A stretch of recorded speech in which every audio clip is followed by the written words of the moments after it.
Hello everyone. पिछले videos में हमने नाउन और टाइप्स ऑफ नाउन के बारे में अच्छे से समझ लिया था, आइडेंटिफाई कैसे करना है वो भी समझ लिया था। अगर अभी तक आपने मेरे वो वीडियोस नहीं देखे हैं तो मैं डिस्क्रिप्शन में उनका लिंक डाल दूंगी, आप वहां से देख लेना। तो आज का जो वीडियो है वो फंक्शन ऑफ नाउन के ऊपर है। मेन फंक्शन आज हम जानेंगे नाउन्स के क्या क्या होते हैं। तो चलिए स्टार्ट करते हैं अपना वीडियो। मैं Sadhya, welcome to my channel. Start करते हैं फंक्शंस ऑफ नाउन। सबसे पहला फंक्शन है subject to a verb। Noun का फंक्शन क्या है? Subject to a verb, first function. पहले देख लेते हैं सब्जेक्ट होता क्या है। क्या होता है सब्जेक्ट? आपके दिमाग में आ रहा होगा जिससे सेंटेंस स्टार्ट हुआ वो है सब्जेक्ट। किसी सेंटेंस में सब्जेक्ट को जानने के लिए सबसे पहले हमें जानना है कि सब्जेक्ट होता क्या है। सब्जेक्ट होता है कर्ता, जो काम कर रहा है वो है सब्जेक्ट। कर्ता, काम को करने वाला जो है वो है सब्जेक्ट। हर सेंटेंस में या तो नाउन सब्जेक्ट होता है या फिर प्रोनाउन सब्जेक्ट होता है। ये ध्यान रखिए, या तो नाउन सब्जेक्ट रहेगा या फिर प्रोनाउन सब्जेक्ट रहेगा। अब आपको जानना है कि हम सब्जेक्ट को पहचाने कैसे, कैसे हमें पता लगे कि ये सब्जेक्ट है। तो हम क्वेश्चन करेंगे खुद से, हु से। हु से क्वेश्चन करेंगे, कौन कौन कर रहा है काम, तो हमें पता चल जाएगा सब्जेक्ट कौन है। एग्जांपल्स में देखिए, सुमित टीचेस इंग्लिश।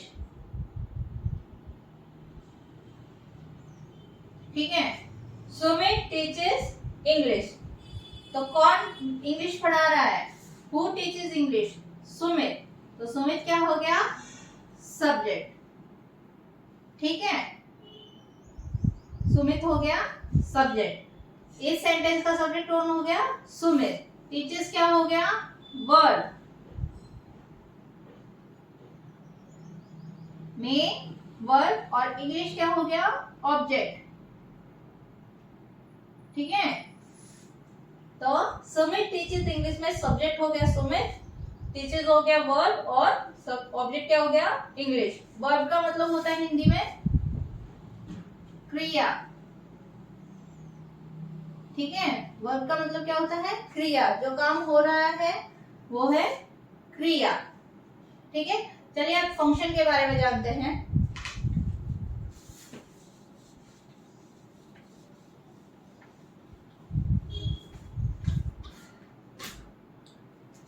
जब किसी सेंटेंस में नाउन वर्ब के कर्ता के रूप में आता है, सब्जेक्ट के रूप में आता है, तो वो सब्जेक्ट टू अ वर्ब कहलाता है।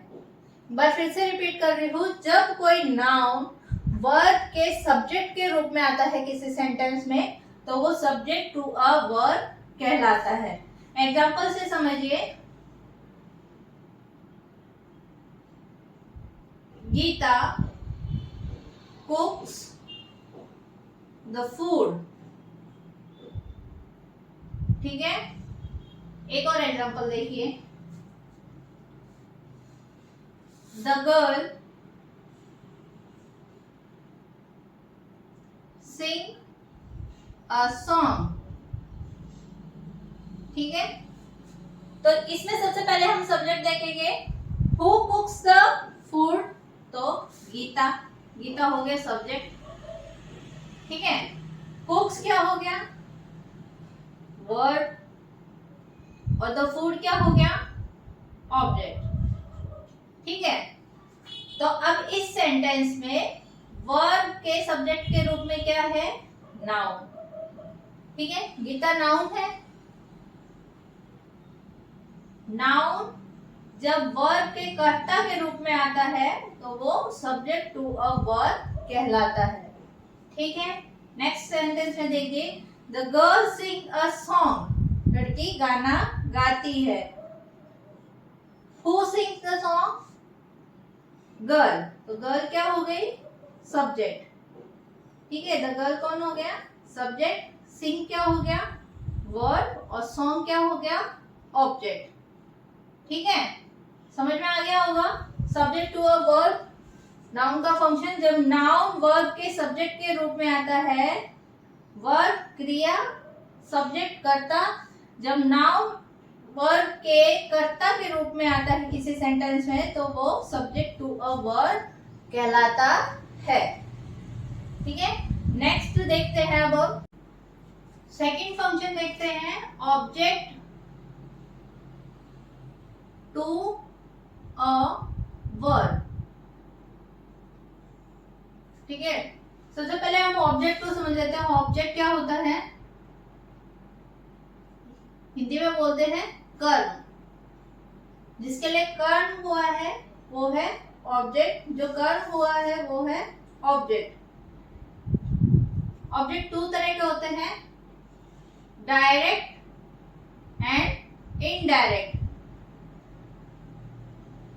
डायरेक्ट ऑब्जेक्ट होते हैं who receives the action, जो एक्शन को रिसीव कर रहे हैं। और सेकंड इनडायरेक्ट ऑब्जेक्ट होते हैं people and things for whom action is done. जिसके लिए एक्शन किया गया है वो है इनडायरेक्ट ऑब्जेक्ट। ठीक है, अब पॉइंट पे आते हैं subject to object to a verb पर। फंक्शन पे आते हैं ऑब्जेक्ट टू अ वर्ब। इसका मतलब क्या है? जब किसी सेंटेंस में नाउन वर्ब के ऑब्जेक्ट के रूप में आता है तब उसे ऑब्जेक्ट टू अ वर्ब कहते हैं। एग्जांपल से समझिए, ओपन अ फाइल। ठीक है, यहाँ पे ओपन क्या हो गया? वर्ब, फाइल ऑब्जेक्ट और शी सब्जेक्ट। अब इसमें वर्ब के ऑब्जेक्ट के रूप में नाउन आ रहा है तो ये ऑब्जेक्ट टू अ वर्ब कहलाएगा। ठीक है, और फाइल क्या है? Direct object. Direct, I am buying a gift for her. तो इसमें बाइंग क्या हो गया? वर्ब, और ऑब्जेक्ट क्या हो गया? A gift for her. ठीक है, तो इस सेंटेंस में वर्ब के ऑब्जेक्ट के रूप में नाउन आ रहा है। गिफ्ट क्या है? नाउन। तो नाउन ये कौन सा ऑब्जेक्ट हो गया? डायरेक्ट। ठीक है, ये डायरेक्टली एक्शन को रिसीव कर रहा है। हर क्या हो गया? In direct. ठीक है, समझ में आ गया होगा डायरेक्ट और इनडायरेक्ट ऑब्जेक्ट के बीच में और ऑब्जेक्ट टू अ वर्ब के बारे में। चलिए नेक्स्ट देखते हैं फंक्शन। थर्ड देखिए, ऑब्जेक्ट टू अ प्रीपोजिशन।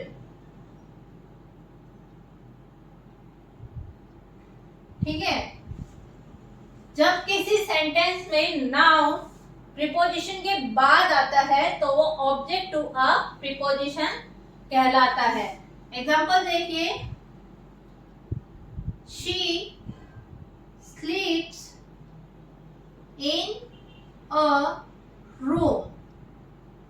ठीक है, शी स्लीप्स इन अ रूम। तो स्लीप्स क्या हो गया? वर्ब, इन क्या हो गया? प्रीपोजिशन, और नाउन हो गया रूम और ऑब्जेक्ट। ठीक है, ये नाउन है और ये सेंटेंस का ऑब्जेक्ट भी है। तो ये प्रीपोजिशन के बाद आ रहा है तो ये ऑब्जेक्ट टू अ प्रीपोजिशन हो गया। ठीक है, सिंपल सा है। प्रीपोजिशन के बाद जब नाउन आता है तो वो ऑब्जेक्ट टू अ प्रीपोजिशन कहलाता है। थर्ड फंक्शन हो गया। फोर्थ फंक्शन देखते हैं, कॉम्प्लीमेंट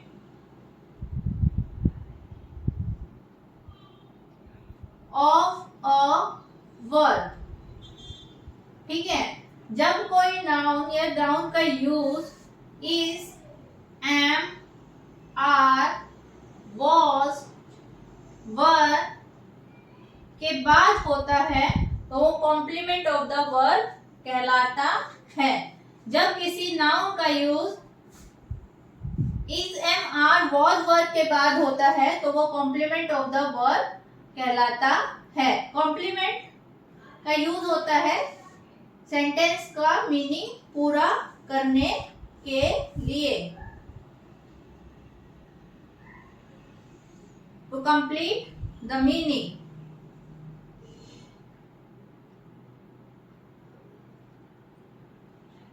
कॉम्प्लीमेंट का यूज होता है to complete the meaning of sentence. Example में देखिए, शी इज अ गर्ल। ठीक है, इज के बाद आ रहा है नाउन। ठीक है, शी इज अ गर्ल। ठीक है, शी का कॉम्प्लीमेंट क्या है कि वो लड़की है। नेक्स्ट देखिए, माय कंट्री इज ग्रेट। ठीक है, आई होप आपको समझ में आ गया होगा complement of verb. Noun in apposition. इसका मतलब क्या, जब दो नाउन किसी एक ही वस्तु या व्यक्ति को दर्शाते हैं तो वो नाउन इन अपोजिशन कहलाता है। जब दो नाउन किसी एक ही व्यक्ति या वस्तु को दर्शाते हैं तो नाउन इन अपोजिशन कहलाता है। एग्जाम्पल में देखिए, Gandhi ji father of nation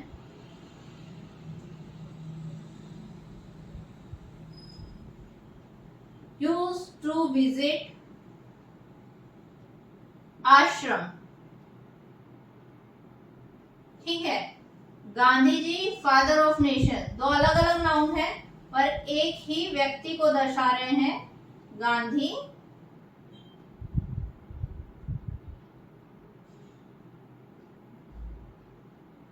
जी को दर्शा रहे हैं तो ये नाउन इन अपोजिशन हो गया। जब कोई दो नाउन किसी एक ही व्यक्ति या चीज को दर्शाते हैं तो वो नाउन इन अपोजिशन कहलाता है। आपको सारे फंक्शंस ऑफ नाउन समझ में आ गए होंगे, मेन फंक्शंस। अगर फिर भी आपको कोई डाउट है तो आप मुझे कमेंट बॉक्स में कमेंट करके पूछ सकते हैं, मैं डेफिनेटली उसका आंसर दूंगी। और नेक्स्ट वीडियो जल्दी ही लाएंगे, तब तक के लिए बाय।